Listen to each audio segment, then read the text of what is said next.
when Samy shows up at Florence's doorstep 6 years after his death. He isn't the boy she fell in love with, but something completely different.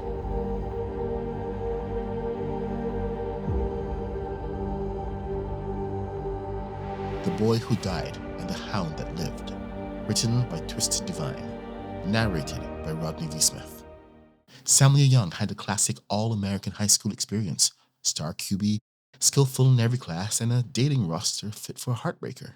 He had the life everyone wanted until he died at 15. The mystery around his death was all anyone could talk about for months. It flipped the town on its head. And when the police ruled it as an accident with no further details, it rattled the town even more. Rumors spread like they usually do, all at once, and when none of it stuck, we moved on. But Samuel Young was my person. I loved him since I knew of his existence. I mean, we've never actually met, but I sat beside him on the bus for a field trip once. Losing someone like Samy cast a dark shadow over the town of Elk Rose. It did for our school and every place he left behind. He was my first love, a one-sided love with no end in sight, but it was hard not to get a little obsessive over the cause of his death. But still, after months of trying, I came up with nothing. Had I known he'd show up at my dorm 6 years later, I wouldn't have tried so hard. His deep chestnut eyes that once held so much warmth were pure white. He had doubled in height and size. Tattoos layered his arms like a second skin. Sometimes, if you look closely, they seemed to protect him. He had superhuman strength, was wicked fast, and though he was the size of an Olympic god, he was light on his feet. He said he was a hellhound and that he'd escaped from hell. Of course, I would have normally called bullshit if it weren't for the fact that he was levitating right before my eyes. And he was so hot. If all hellhounds looked like that, I needed to spend less time trying to get into heaven. When he told me he believed someone murdered him, I felt vindicated. I knew there was more to his death, and he wanted my help. If one of his high school friends was responsible, he needed to slide his way back into their inner circle, which brought us to Luna. She was the queen bee on every social media platform possible, and if he became her boyfriend of the month, he'd be set. Training a hellhound to be a charismatic heartthrob was hard, especially when he could set everything on fire with just one wink.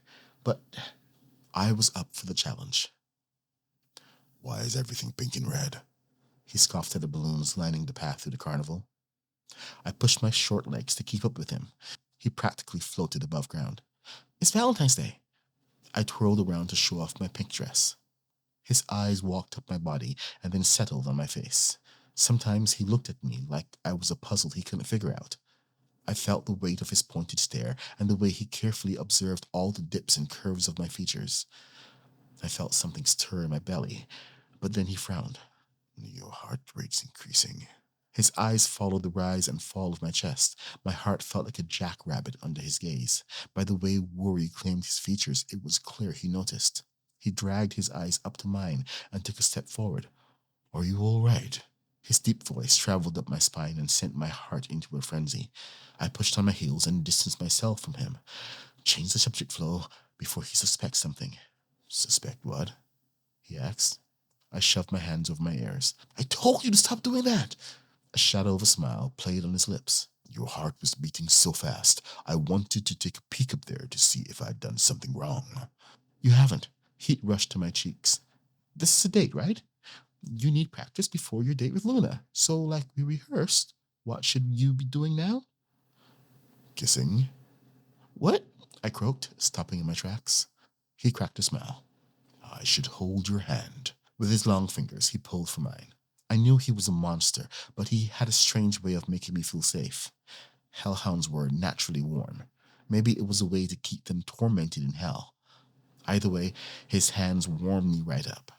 When we finally entered the cluttered fairgrounds, it didn't take long for people to stop and stare. If the town wasn't talking about Samuel Young before, they were now. They regarded him like he was a Greek statue, something they could observe, but not touch, though he didn't seem to care about being under constant surveillance.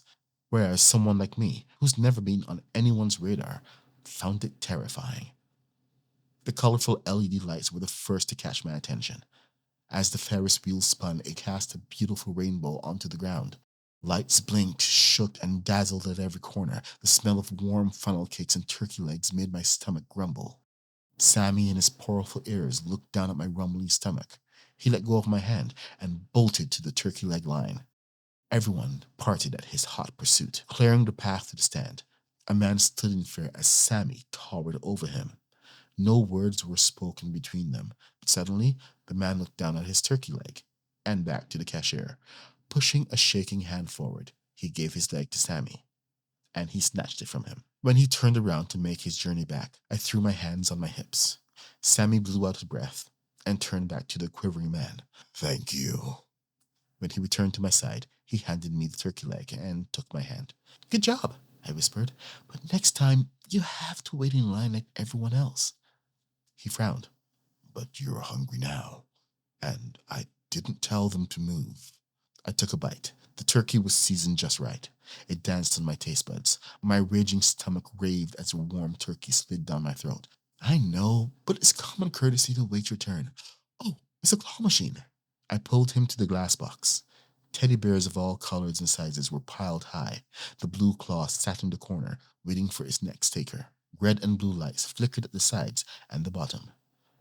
"That big white bear is so cute." I pulled out a handful of quarters, but before I could load them in, Samy stopped me. "I will get you the teddy bear." Pushing me back, he claimed the spot in front. I peeked over his massive frame. "Samy, this game's hard. You might get frustrated." He held up his finger. "Rule number 1. No getting mad at inanimate objects." I'm glad he remembered. We made that rule after he set my flat iron on fire for burning my finger. I don't know why I keep trying to flat iron this kinky fro anyway. Maybe it's a good thing he set it on fire so I can stop using it. "I like your hair when it's not flat," Samy whispered. "Get out of my head," he grumbled. "Sorry." I smiled at the compliment before telling him the rules of the game. He seemed to get it, and like most, he thought it was easy, but it wasn't. Every time he'd position the claw just right, he'd run out of time. When he'd get the bear, I'd rejoice, but then he'd drop it before he could get it to the end. By the 5th time, I was surprised he held out for so long. "Okay, Samy, this is the last time," I said. "I don't have any more quarters left." Completely focused, he nodded. Crouched down, eyes on his target. As soon as the timer started, he sprang into action. He moved fast, grabbing the white teddy in an instant. Not wasting time, he bolted it to the drop. "Oh!" I shouted with glee. "You almost have it!" A smile crept up on his face when he passed all the other obstacles in his way, but just before he could make it to the drop, the claw lost its hold and the bear fell deeper into the pile. I sighed. This game's rigged. I pressed my hand into his shoulder. "It's okay, Sam." Without warning, Samy rammed his fist into the box, shattering the glass. It was so loud, everyone froze in their spots, and as I stood there with my mouth open, he dug through the pile for the white teddy bear and handed it to me. An attendant came out around the corner with his hand stretched wide. "SJ, what the hell? You can't just do whatever you want." Samy glared at him, and the attendant stumbled back on his feet. Jabbing his fingers to the now broken game, Samy fumed. "Your machine is stupid." Pulling from my hand, he tugged me forward. When the coast was clear, kids ran up to the machine and fished the prizes out. I facepalmed myself. "Okay," I breathed. "No more carnival games for you." We walked the area, and per usual, people launched themselves out of the way. Samy caught his eye on the teacups, watching as one teacup swung faster than the other. It was making me dizzy just looking at the blurring, spinning cups. "Do you want to ride?" I asked. He shuddered, backing away from the teacup when someone blew chunks of their breakfast out. Turning on his heels, he hauled ass further away from it. I snickered. A cool breeze tickled my shoulders, and I shivered. "Man, I'm cold." Samy continued our walk in silence. I cleared my throat and spoke a little louder. "Man, I'm cold. Brr." He looked down at me and ripped his jean jacket off. Placing it on my shoulders, he pulled my arms through the gigantic sleeves. He only wore a cut-off graphic tee. His bare tattooed arms were the size of my head. A woman across the way gasped, and others craned their necks to get a look. I almost told him to put it back on. Before I could, he pressed his finger in between my furrowed brows. A wrinkle in the middle means you're angry or confused. Which one is it? He asked. God, read the room, man. The women around here are practically undressing you with their eyes. How long would it take for the popular girls to realize you're cute? How long before you realize you can do better than me? And how long before you forget I ever existed? I want to read your mind now. A chill rippled through my body, and I looked down at my feet. Please don't. It was embarrassing enough. I didn't need him to know how I felt. How do I stop you from looking like that? He brushed his warm fingers over my cheek before placing his palm on my jawline. I nestled into his warmth, and he dragged his thumb over my lips. His eyes lingered there, and it took everything in me not to kiss him. That wasn't part of the plan. I pulled away from him and pointed straight ahead. Let's go there. My voice sounded flush, but I covered it up with a breathless laugh. The photo booth. We traveled a short path to it. I pulled out some headbands and signs. Placing a heart headband on top of his head, I smiled at his frowning face. He snatched a flower crown out of one of the sleeves and placed it on my head. He smirked at the sight before pulling out a sign with censored swear words on it. I took it from him and added a pink bow to the man bun at the back of his head. When we were finished, we commandeered the booth, and I stuck up my hands. Don't touch anything, he sighed, staring up at the light. I flicked through the themes and stopped on the one with hearts. The screen lit up with the word, Smile. I beamed at the camera. I don't smile, Samy grumbled. Lies. When the camera flashed, he fell back into the seat and flailed his arms. His eyes began to water. Maybe they were too sensitive to the light. When another flash came, I turned to him. Pressing my hands into his chest, I held him still. I tried to block the flash with my head, but I was so close to him. His hands had a mind of their own and weaved up my spine. He pressed a flat palm into my back. Pushing me closer, my heaving chest touched his hollow one. He breathed me in, practically stealing my breath. My insides curled. My body screamed for him. I dug my nails into his skin and leaned in closer. My lips grazed his soft bottom lip. His warmth capsized me still, and when the booth went dark, I knew it would only make me more bold. But when I finally leaned in for a kiss, someone pushed back the curtain. A girl's nasal voice rustled in my ears. Can't you do this at home? I jumped from his hold and out the booth completely. Sorry. Not even looking to see if he was behind me, I bolted back to the main grounds. Ouch! I heard the girl scream. How the hell did my ice cream catch on fire? When I looked back, he was right behind me, and though he was a hellhound, something I should fear, I couldn't help but see the same boy I had been in love with all this time. The boy who died never knowing who I was, and now I was falling in love with a version of him I didn't even know would stick around. I think you've had enough practice, I whispered. We should go. Turning on my heels, I headed for the exit, but he took my hand once more. Wait, can we go on that thing before we leave? I looked up at the twirling Ferris wheel. The line wasn't too long, and I did want to go on it. I nodded, and he pulled me to the line.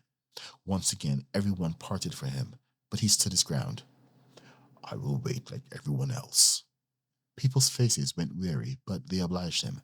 They had no choice. But I couldn't lie. Waiting in line was torture, especially with my mind running through all the reasons Samy wouldn't choose me in the end. But his hands were warm, and to me that was the most human thing about him.